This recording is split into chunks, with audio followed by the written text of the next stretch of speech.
my loves, welcome back to my channel. So today I'm going to be talking about PCOS again because I got a lot of requests from you guys.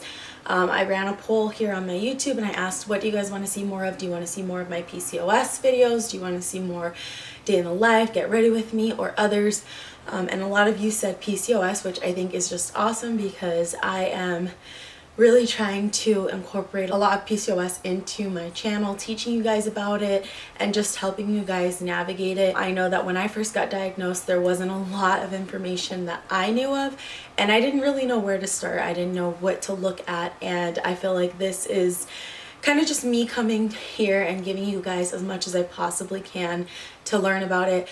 Quick little disclaimer, first off, I am sick, so if I have to take like long pauses or if you notice that I'm like breathing really heavy, please excuse. I'm sorry. It's just I've been sick for about a week now, and I feel like this weekend has just been like the hardest, and so I'm hoping that soon within the new week everything will be better, but until then I'm probably just going to be a little bit like winded when I'm talking or having to take little breaks here and there. The second thing I wanted to just kind of notate here, or kind of put a disclaimer out on, is I am not a medical professional, nor do I claim to be.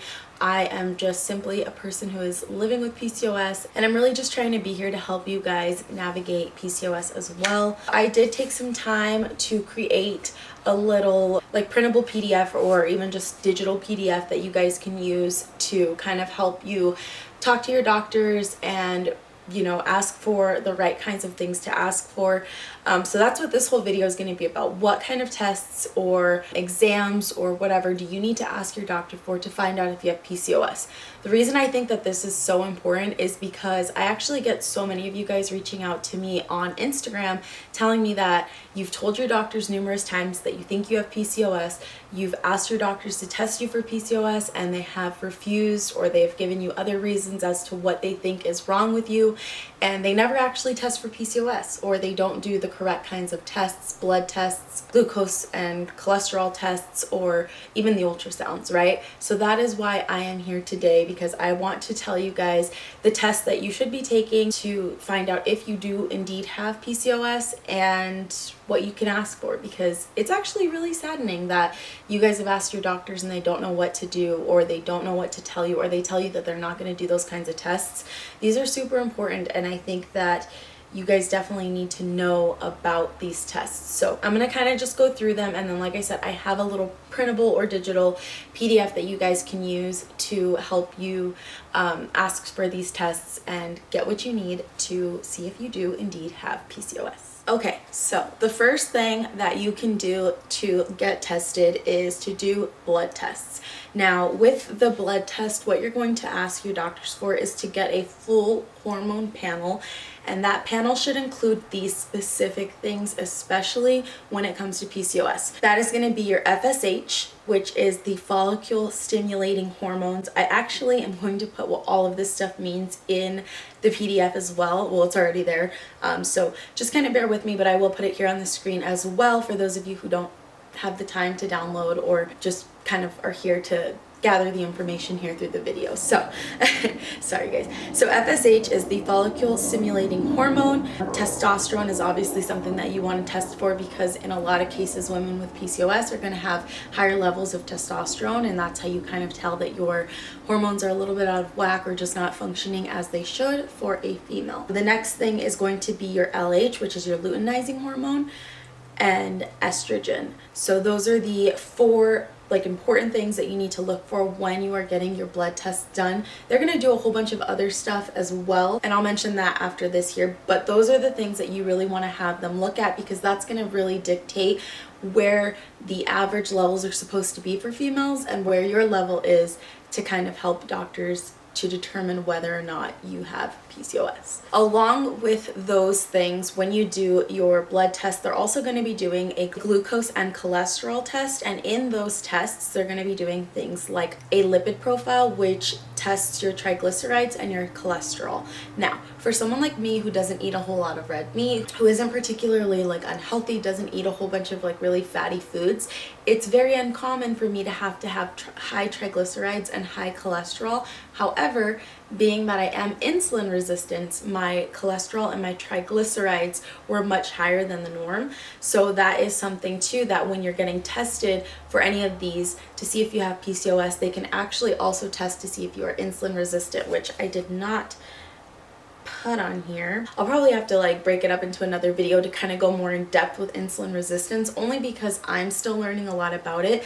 I actually just found out that I am insulin resistant, so there's a lot of little things that I'm going to have to alter or change with what I'm eating, you know, how I exercise, just everything. There's a lot that goes into insulin resistance, but the best way for them to know if this is the case is to have them run those lipid profiles, because having those high triglycerides and high cholesterol when you're not necessarily somebody who eats really fatty foods or has anything that would be raising your cholesterol, that is going to be a telltale indicator there for you. So definitely have them test for that, and then they'll also have to do a glucose test. All of this should be done fasting just so that they can see what those levels are. I don't know if I mentioned that earlier, but make sure that you are indeed fasting before taking these tests, because this is going to be everything that your body is going through, you know, in the middle of the night. I usually try to shoot for something that I can get done the next morning, so that way I stop eating at a certain time at night, I fast all throughout the night, and then I go take my test early morning, and I've had nothing in me except for maybe water. But that's going to be the best time for you to really get a full idea of, oh my, I didn't realize I scratched myself. But that's going to be the best time for you to get a full idea of what is going on in the body. So that insulin test, super important. And then they're also going to be testing your fasting glucose test, which is known as the hemoglobin A1C test. Again, I've kind of broken down what all of this stuff means in the PDF, and I'm putting it here on the screen for you guys. But it is going to be super important that you make sure that you do indeed ask for these things when it comes to the testing. So this is all going to be coming from the blood tests that you guys are taking. So important things to remember when it comes to doing the blood tests is take it fasted and make sure that they are including a full hormone panel with FSH, testosterone, LH, estrogen. They're doing the lipid profile that includes triglycerides and cholesterol. They're doing a glucose test, which is also the insulin test, and they're taking the fasting glucose test, which is the hemoglobin A1C test. So that is going to be the key things that you guys are going to need to ask your doctors for when it comes to blood tests to see if you do indeed have PCOS. The other thing that they're going to do to be 100% certain that you have PCOS is do ultrasounds on you. Now, I'm going to tell you guys this. I know that there are certain things that can be a little bit uncomfortable, but you need to do it. So let me tell you what tests you need, and I'll tell you why, and I'll give you my little story on it. So for the ultrasounds, there are 2 different ultrasounds that you're going to want to ask your doctor to take. There's the abdominal ultrasound, which they will take on the outside of your body. They're basically going to be viewing your ovaries all from the outside of your stomach wall. Just think of like your average ultrasound for when you're having a baby, where they test the outside of your stomach, and they're just kind of looking around with that device, the jelly, the coldness on the tummy. That is going to be one of the first ultrasounds that they're going to do. And here you can kind of get a good understanding if your ovaries have cysts or not. And again, always something that is important to keep in mind. Not every woman who has PCOS is going to have cysts on their ovaries, but it is very, very common. So this is something that they can definitely test for to see if they can see anything. The very first time that I ever tested and found out that I had PCOS were very noticeable, but it wasn't until we did the second ultrasound, which is called a transvaginal ultrasound. So this one is going to be a little probe that has an ultrasound sensor at the tip of it, and they actually stick that inside of you. So this gets inserted into the vagina, and it actually gives you a clearer picture of the cysts that could be on your ovaries, or just a clearer picture of your ovaries, because again, not every person who has PCOS is going to have cysts. So a little story time for you guys to try to get you guys to understand why it is important for you to do both tests. So this last time that I did my testing to see if, my ovaries were looking any different, or if I was still, dealing with PCOS, had I been able to reverse it, yada yada, I got tested back in the summer. I think it was July, and they did the abdominal ultrasound just right on the outside, and the tech that was in there actually told me he would be surprised if I had PCOS because he wasn't seeing any indication that I did. And I was really taken aback because I was like, look, I know I've been making my changes and I know that I've been doing what I need to do, but I also know that I'm not feeling 100% myself, and I'm not feeling 100% good, like I have healed or reversed my PCOS, right? So I was like, okay, well, I have PCOS. I've been diagnosed with it since 2018. There's got to be something else. So of course we went in and we did the transvaginal ultrasound, where he actually had to stick the probe inside of me, and only then did he see that I had cysts all over my ovaries.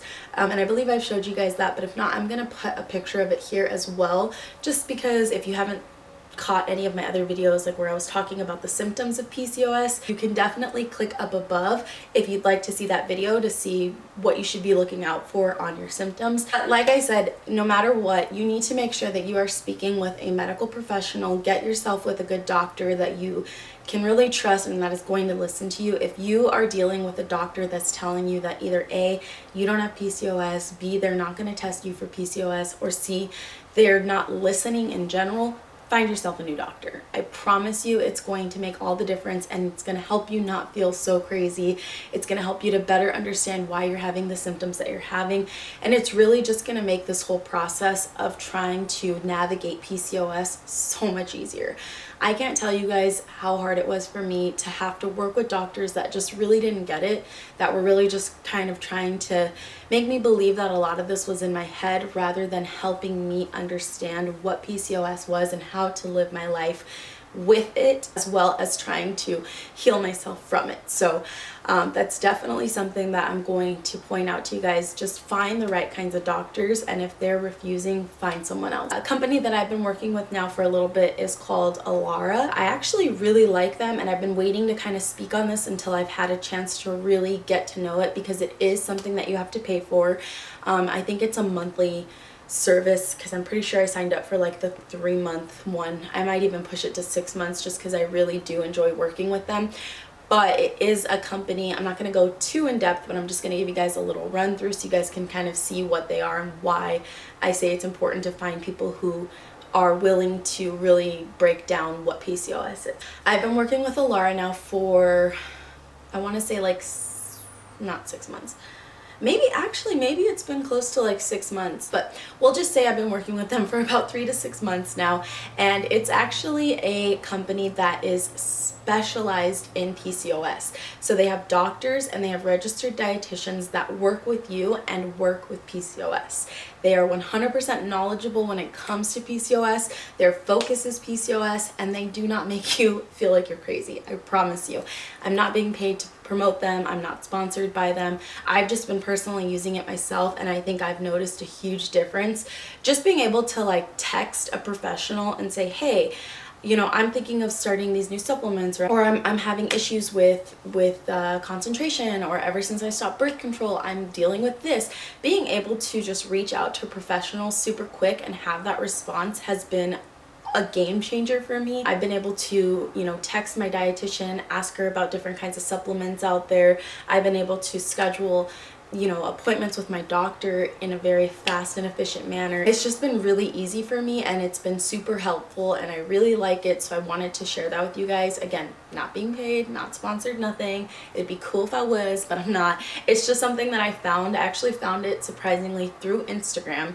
There was a whole bunch of like ads talking about PCOS, and I was like, you know what, let me just give it a try. And you guys, it honestly has changed the game for me. I'm not kidding. It's been so helpful. And again, these are doctors and dietitians who specialize in PCOS. Their study is PCOS. They know PCOS. They live, breathe, and speak PCOS. So I always feel like that makes things so much easier when somebody actually knows what I'm going through. Somebody who really focuses on these things, I think just makes it a lot easier for me to feel like, okay, I'm being heard, they're listening, they know what I'm talking about, they know what I'm going through, and they deal with women who are going through the same thing. So it's never going to be this like, well, let's test you for this, or no, I think it's this, or hey, it's just in your head. Because that's happened to me so many times, you guys. That's happened to me with doctors, and I don't know if that's happened to you guys, but if it has, find yourself quality doctors who actually want to take the time to teach, learn, and help you when it comes to your PCOS, okay? Or even just finding out if you have PCOS. So that is pretty much all that I have for you guys today when it comes to asking what kind of tests you should take to find out if you have PCOS.